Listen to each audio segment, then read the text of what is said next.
السلام علیکم دوستو، کیسے ہو؟ خیریت ہے؟ ٹھیک ٹھاک ہے؟ تو جناب، آپ کو پتہ ہے آج کل ملک میں ایک ہی آواز ہے، اور وہ آواز ہے عمران خان کی۔ جہاں جائیں عمران خان عمران خان۔ پورا پاکستان اس وقت جو ہے نا وہ ہائی جیک ہوئے ہوئے عمران خان کے ذریعے۔ سر جی، یہ ضمانت کا مسئلہ کیا ہے؟ اس کا اصل وجہ کیا ہے؟ کیوں نہیں پیش ہوتا عمران خان؟ بسم اللہ الرحمن الرحیم۔ ملک صاحب، بات یہ ہے کہ قانون جو ہے وہ سب کے لیے برابر ہے۔ پاکستان میں ہمیشہ مخصوص لوگ جو ہیں ان کے لیے قانون نہیں ہوتا۔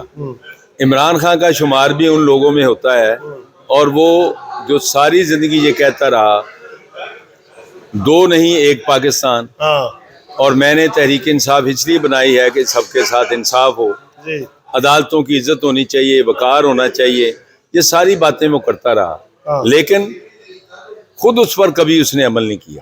ماشاءاللہ۔ بلکہ وہ جب وزیر اعظم تھے تو کہتے تھے کہ میں یو ٹرن لیتا لیتا اس ملک کا وزیر اعظم بن گیا ہوں۔ اچھا، اب دیکھیں نا، لاہور میں جو کچھ ہوا ہے، میں سمجھتا ہوں بڑا افسوسناک ہے کہ اس سے پہلے اسلام آباد پولیس کے ایک ایس پی آئے تھے ان کی تعمیل کرانے کے لیے، اور ان کی پیشی ہونی تھی 7 مارچ کو۔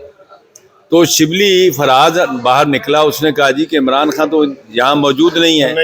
ان کو ایک کمرے میں لے گیا، کہتا ہے جی دیکھیں یہ کمرہ خالی پڑا ہے۔ جو مشہور ہوا تھا کہ بیڈ کے نیچے چھپ گیا ہے۔ نہیں چلیں، یہ مجھے تو نہیں پتا کہاں چھپا تھا، لیکن اس کمرے میں نہیں تھے وہ۔ اس نے لکھ کے دے دیا کہ Imran Khan is not available.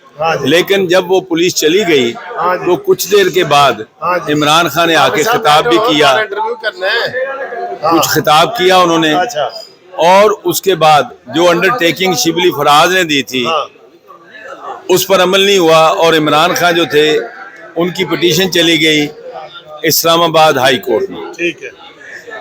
اسلام آباد ہائی کورٹ کے چیف جسٹس نے ان کو کہا کہ اچھا چلیں، آج 7 تاریخ ہے تو عمران خان 13 تاریخ کو پیش ہو، اگر پیش نہیں ہوں گے تو قانون اپنا راستہ لے گا۔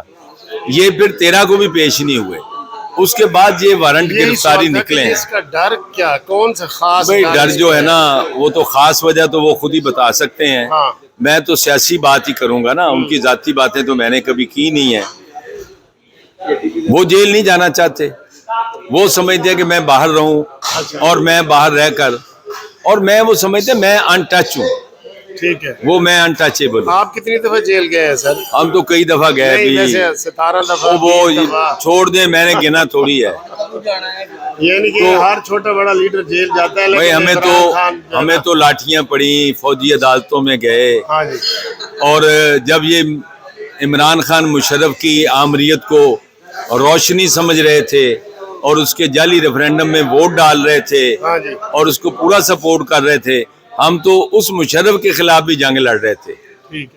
ہم نے تو ہر دور میں ہر قسم کی آمریت کی، وہ عوامی تھی، وہ اسلامی تھی، وہ فوجی تھی، وہ غیر فوجی تھی، اس کا مقابلہ کیا ہے۔